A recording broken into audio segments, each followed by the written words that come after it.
Hi hello welcome to the view. నేను రూపా ఇందుకోరి.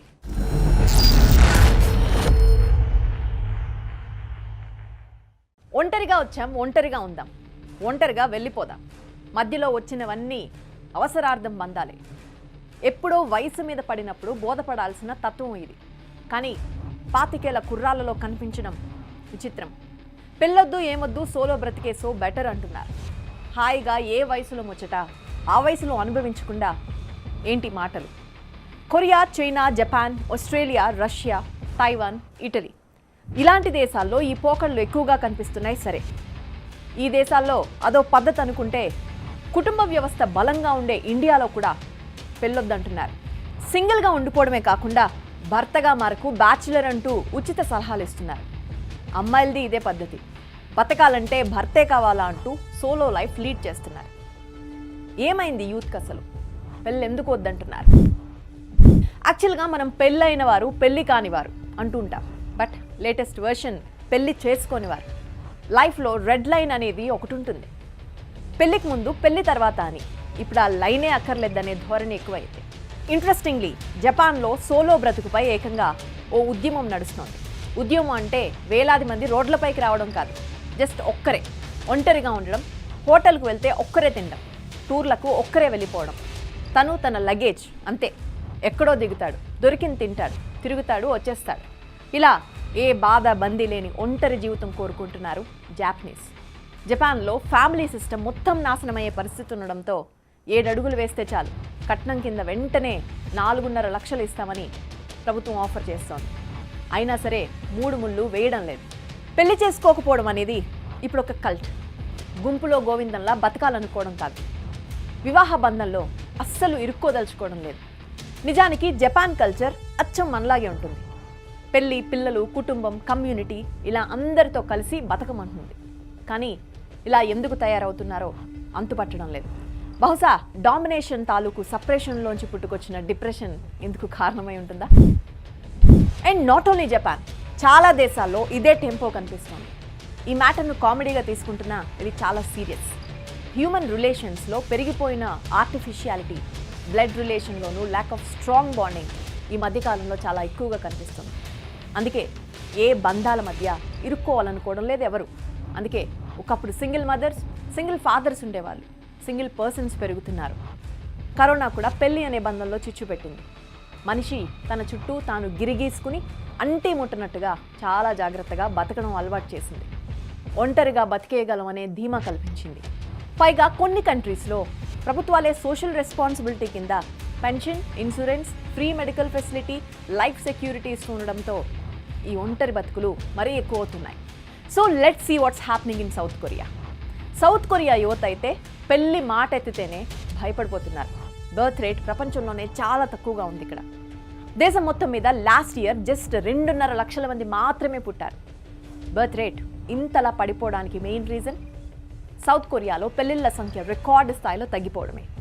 So south Koreans పెళ్లిళ్ళు చేసుకోకపోవడానికి వైరాగ్యమో, నైరాస్యమో కారణం కాదు. భరించలేని ఖర్చులు, పిల్లల్ని పోషించడానికైతే ఎక్స్ట్రా షిఫ్టులు, ఇక విమెన్ అయితే ఉద్యోగానికి తోడు ఇంటి భారాన్ని కూడా మేమే మొయ్యాలా అంటూ పెళ్లి మాట ఎత్తడం లేదు అసలు. సో సౌత్ కొరియాలో 2012లో 3,27,000 మంది పెళ్లి చేసుకుంటే 2022లో 1,92,000 మంది మాత్రమే పెళ్లి చేసుకున్నారు. అంటే 10 ఏళ్లలో 40% పెళ్లిళ్ళు తగ్గిపోయాయి. అది కూడా 30+ అయ్యాకే మ్యారేజ్ గురించి ఆలోచిస్తున్నారు. ఇది ఇలాగే కంటిన్యూ అయితే 2067 కల్లా సౌత్ కొరియా జనాభా 5,20,00,000 నుంచి 3,90,00,000కు తగ్గిపోవడం ఖాయం. చైనాలో ఎవ్రీ ఇయర్ మ్యారేజెస్ తగ్గిపోతున్నాయి. చైనా ఇయర్ బుక్ 2021 రికార్డ్స్ ప్రకారం లాస్ట్ 17 ఇయర్స్లో ఎన్నడూ లేనంత తక్కువ సంఖ్యలో మ్యారేజెస్ నమోదయ్యాయి. ఈ ఇయర్ కూడా ఎలాంటి మార్పు లేదు. దశాబ్దాలుగా చైనా గవర్నమెంట్ అమలు చేసిన పాలసీలు అక్కడ యువత యాటిట్యూడ్ను దారుణంగా మార్చేసింది. పైగా చైనాలో అమ్మాయిల కంటే అబ్బాయిల సంఖ్య 3.5 కోట్లు ఎక్కువ. దీంతో యువకులు పెళ్లి చేసుకోవడానికి అమ్మాయిలు దొరకట్లేదు.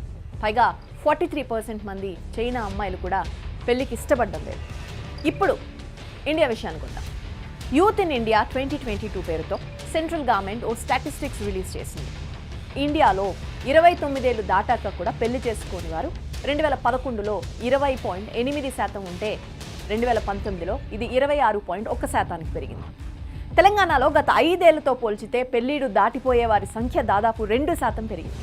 2015లో 30 ఏళ్లు దాటాక కూడా పెళ్లి చేసుకోని వారు 21.5% మంది ఉంటే అది 2019 వచ్చే నాటికి 24% పెరిగింది. లోక్నీతి CSDS యూత్ స్టడీస్ 2007 ఒక్కసారి 2016లో మరోసారి సర్వే చేసింది.